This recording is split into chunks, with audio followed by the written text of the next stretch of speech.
corporate tax has been reduced to 25%. It is at globally competitive rate that we have reduced over the period corporate tax to merely 25%. Second, under the GST, when this GST was brought in 2016, the committee which had recommended the implementation of GST, it had said that at that point of time in 2016, the indirect tax was averaging around 25 to 30%.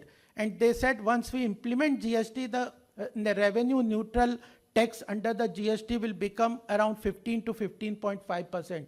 But last year RBI report said that now after the Gen Next 2.0 reforms in GST, the average indirect tax has been reduced to 10.5%. From around 28 to 30%, now average GST rate, which affects a common man's life, has been reduced to 10.5%. Then individual tax last year, there was the nil level of, when in 2014 we came to power, it was around 2.5 lakh annual income, which was taxed at nil rate. It was raised to 12 lakh. Annual income up to 12 lakh, there was no tax for an individual. Every year, infrastructure, you must be traveling around, we all travel around different places, the way roads, railways, airport, waterways, bridges, etc., the infrastructure of hospitals, everything has been created over 4 or 5 years, is because more than 11 lakh crores of annual expenditure is being done by the government in building infrastructure, in addition to welfare scheme and etc.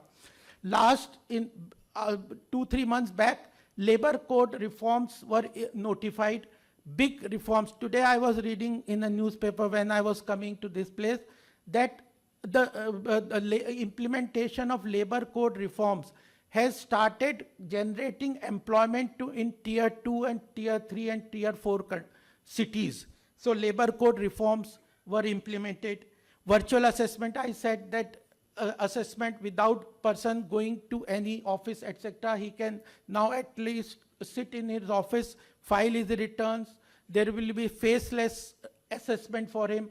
How much simplification his life, a business community's life has become. And in addition, we see in 4 or 5 years, now our GDP growth rate is averaging around 7%. We are the highest, our GDP growth rate is among the highest countries in large economies in the world. And it is on a sustainable basis. It is not that 1 year we see suddenly a rise of GDP growth, but it is sustaining, and it is expected. International institutions, etc., are saying that India's GDP growth rate will sustain over around 8%. So it is consistent and sustainable GDP growth rate that we are seeing. Digital India is a flagship scheme. Every panchayat has been connected with internet. We are the leader in 5G. Today only Geo World, Larry from this BlackRock said 2 days back that 5G leadership, India has shown is leading the 5G in a revolution in the world. So digital India, digital public infrastructure, the use of technology in implementing the government schemes, direct benefit transfer, GEMS, etc., has created a big revolution in how social welfare schemes benefit reach to the common man. Then banking sector, IBC, as I said, insolvency, bankruptcy code. Before 2014, the whole banking sector was bogged down by NPAs, non-performing assets. Their capitalization was bad. They were not able to lend any money because of high NPA, non-performing assets, bad debts, etc., and their capitalization was low. Government capitalized the banks heavily. Now our banks are performing very well. They are in the global league. SBI, etc., Bank of Baroda, SBI are leading at the global level. And startup ecosystem. This month only, Prime Minister had a young leadership dialogue in Delhi. All the startup ecosystem, young people had come there. We had only 30-40 startups before 2014. Now only in space sector, more than 300 startup ecosystems are working. India is leading space technology. More than 1,70,000 startups are there in various sector, financial sector, other sector, etc. At present registered under the government, which are operational.